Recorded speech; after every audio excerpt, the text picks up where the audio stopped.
Assalamualaikum warahmatullahi wabarakatuh. Halo semuanya, pada kali ini kami akan memberikan 10 tips tahu pentingnya kerjasama internasional antar bangsa. Sebelumnya, perkenalkan kami dari kelompok 9. Kami memiliki dua anggota. Yang pertama ada saya, Muhammad Razak Yogi Setiawan, dan Alail A'lal Mafakhir yang nantinya akan memberikan pembahasan 6-10, begitupun juga penutupnya.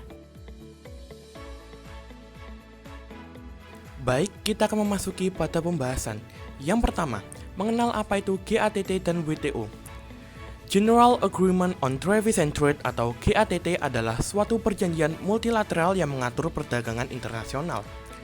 Berdasarkan mukadimahnya, tujuan perjanjian ini adalah pengurangan substansial atas tarif dan hambatan perdagangan lainnya dan penghapusan prevensi, berdasarkan asas timbal balik dan saling menguntungkan. WTO atau World Trade Organization merupakan organisasi untuk liberalisasi perdagangan. WTO dapat dipandang sebagai forum pemerintahan negara-negara di dunia untuk merundingkan kesepakatan perdagangan. Yang kedua, memahami alasan integrasi ekonomi regional.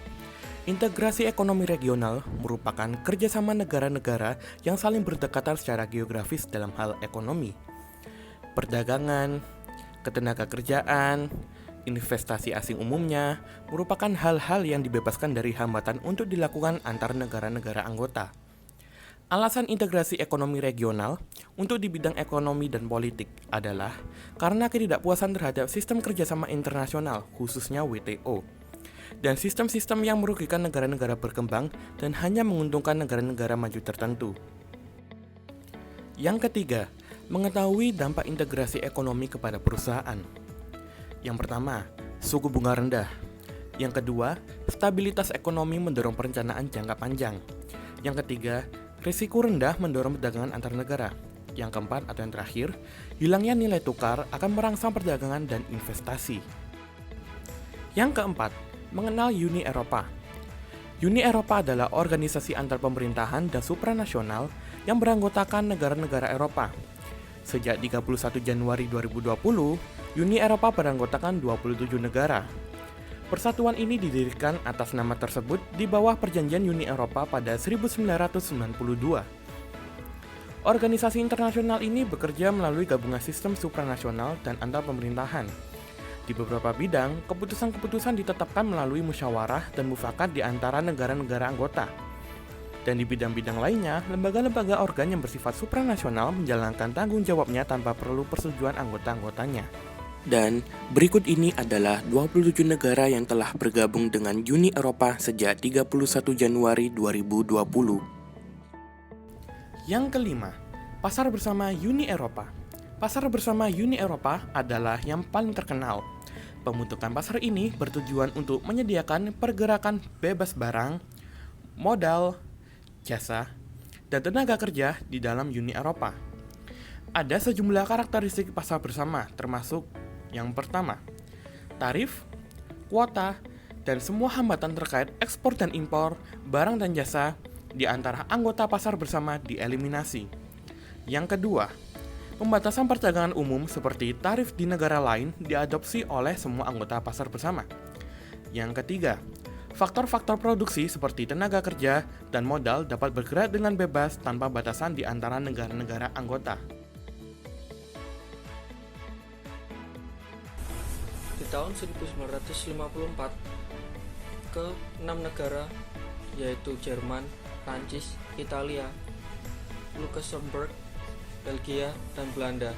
Inilah organisasi yang menjadi cikal bakal Uni Eropa yang tergabung dalam European Coal and Steel Community atau bisa disingkat dengan ECSC.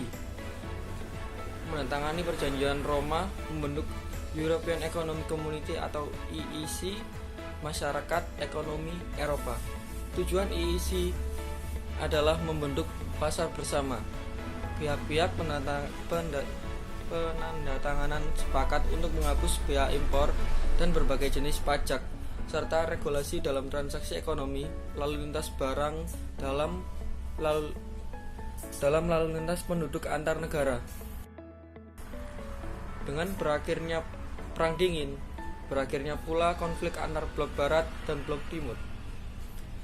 Jerman berhasil melaksanakan penyatuan dan kembali ke Uni Soviet runtuh. Banyak negara yang sebelumnya berada di bawah Federasi Uni Soviet lalu membentuk negara sendiri. IIC kembali mengalami pembaruan dan perluasan besar.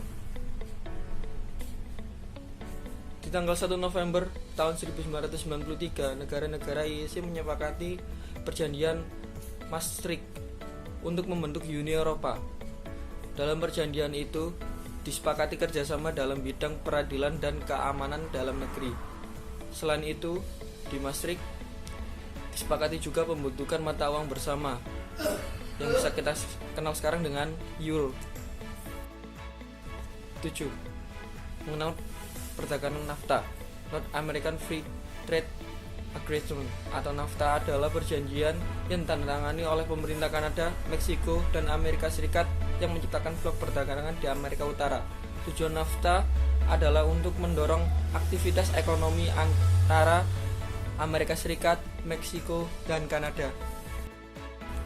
8. Mengetahui mengapa ada persetujuan perdagangan bebas lainnya bagi Amerika. Bagian ke-1.